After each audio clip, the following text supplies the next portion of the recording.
So today, lads, the Indiana Fever are playing they're having their toughest challenge yet. It is their toughest challenge yet. And I'm so freaking happy that this game is at 6 p.m. my time. I cannot keep sleeping from 4 a.m. From 4 a.m. to 12. I need this. I need an early game. Thank you, WNBA, for putting this game on at this time. It is absolutely fantastic for me. However, this is a hilarious thing. Through 3 games, the Indiana Fever leads the WNBA in defensive rating.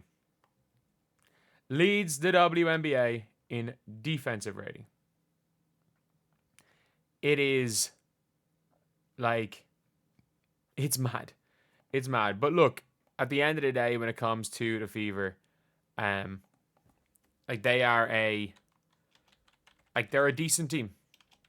And this is where we get to really see what they're made of. And if they're made of what we expect them to be made of, they should compete. They should 100% compete. And realistically, the Indiana Fever should be there or thereabouts. If they want to compete for a championship, as you can see, the last time they played, the Liberty were 17-4 and the Fever were 9-13. Ironically, the Fever, if I'm not mistaken, were 20-18 at one stage, so they went 11-5 through their next 16 games. However, the Liberty still have blitzed the Fever. The Liberty had the Fever's number. Last season, they played 4 times. They played in this game right here. I think this was one Caitlin Clark played pretty well. This was an 11-point game that was a blowout 11-point game. Like, if you watch this game, it was they were up 20 at halftime. They chilled. They took their foot off the gas. If they were up 20 at halftime, it was what it was. So with the Fever, obviously they had Nalissa playing well. Caitlin was 9-17. She had 22. Kelsey Mitchell had 17. So it was at this stage in the game, in the year, Katie Lou was playing 32 minutes. Lexi Hull was getting DNPs, which was a mad out situation for the Fever. But obviously, if you're looking as well last year at the games, the Liberty, outside of the one where the Fever won, which, by the way, was, if you watch this game, I'm not joking when I say this was a disaster class from the Liberty. The Liberty were up the entire game, and they just choked. They were up the entire game, and they could not hit a shot.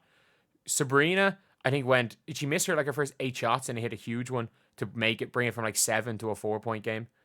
Breanna, she was 9 of 23. Breanna in the first half was great. In the second half, Breanna was a non-factor, and she hit a couple of shots down the stretch.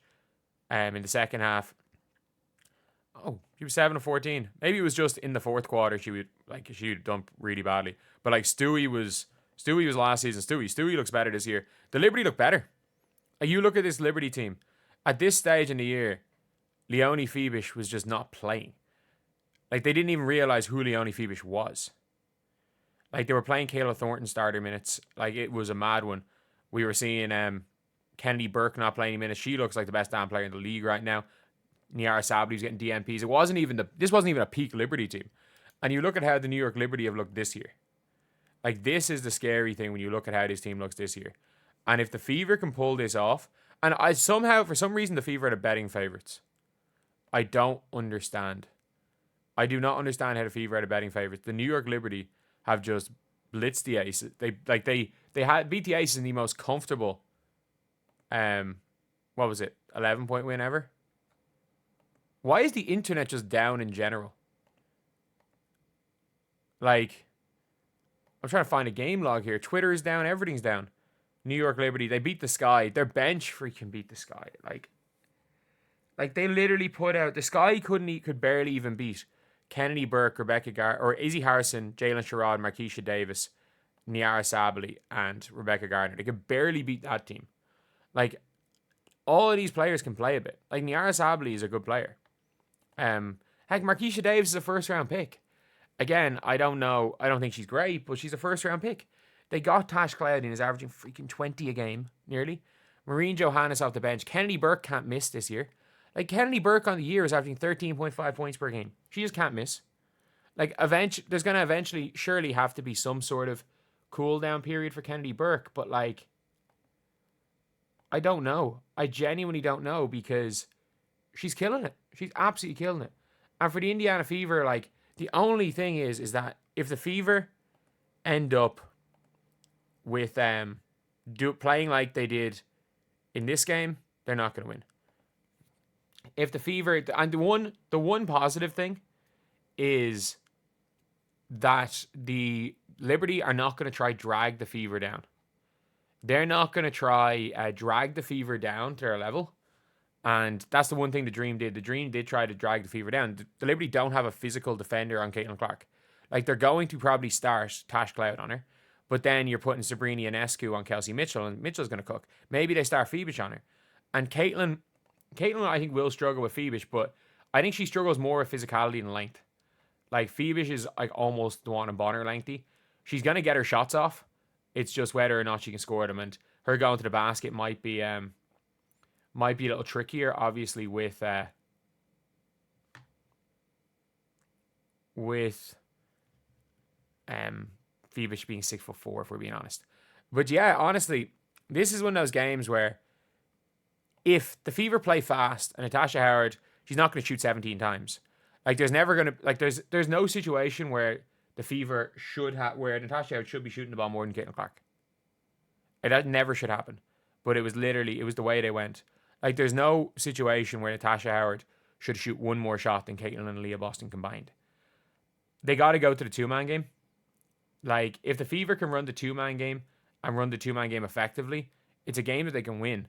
But I don't see it happening. I don't see it happening. I do think that we're going to be seeing I think we're going to see a lot of stuff being ran for Dawana Bonner. I think we're going to be seeing stuff ran for Dawana Bonner here, and people are probably like, what do you mean by running stuff for Dawana Bonner? Why would they run anything for Dawana Bonner? And I'm like, Natasha Howard played had a bad game. They ran everything through Howard. Like, it does seem like the Indiana Fever are just not tanking, but they're willing to sacrifice individual games in the regular season for lack of a better word, describing it, for the greater good. They're willing to sacrifice a random game in May to try out stuff that does or does not work come playoff time. And look, it's something that I understand the logic of what the Fever are doing, but I just don't like, as a sports fan, I don't like it. Like, I don't like teams losing games. I don't care if it's for the greater good. It's why I will never not be a fan of the Miami Heat, just because of their refusal to tank. Yes, tanking is probably for the benefit of the team. I don't care. I want to see my team go out there and compete. And watching the Indiana Fever play slow basketball is not going to do much. And I think the Indiana Fever versus this Liberty team, if they try to slow it down, they get blitzed by 30. The Liberty are significantly better than the Fever in a slowdown setting. You've got Jonquel, Stewie, and Sabrina. You've got Leonie Phoebish, who's just lights out. Kenny Burke can't miss right now. And you also have to take into account with this Liberty team, they are champions, and player for player, they are better than Indiana. They are on paper better than Indiana. The only way that the Indiana Fever can win this game, and we saw it.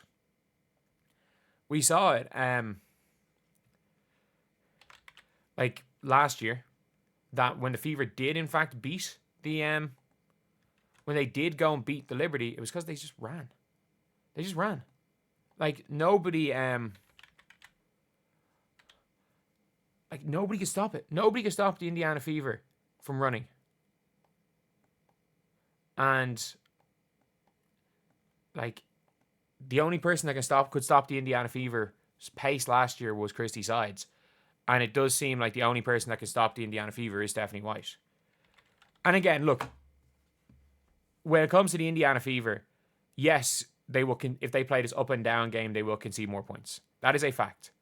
And I think that for the Indiana Fever, they have a better chance of winning while being the number one offense and the 7th best defense than the number 6 defense and the number 1 offense. And the number 6 best defense and the number 7 best offense. Like, being number 2 best defense. So they're not going to end the season as the number 1. However, like, I do think that the focus of the Indiana Fever should be on offense. And look, we'll see in this game what they're going to do. Like, this is a game that matters. The Atlanta Dream game, you could say we're experimenting versus the Dream. We're probably not going to face the Dream in the playoffs, yada, yada. You can say all of this stuff.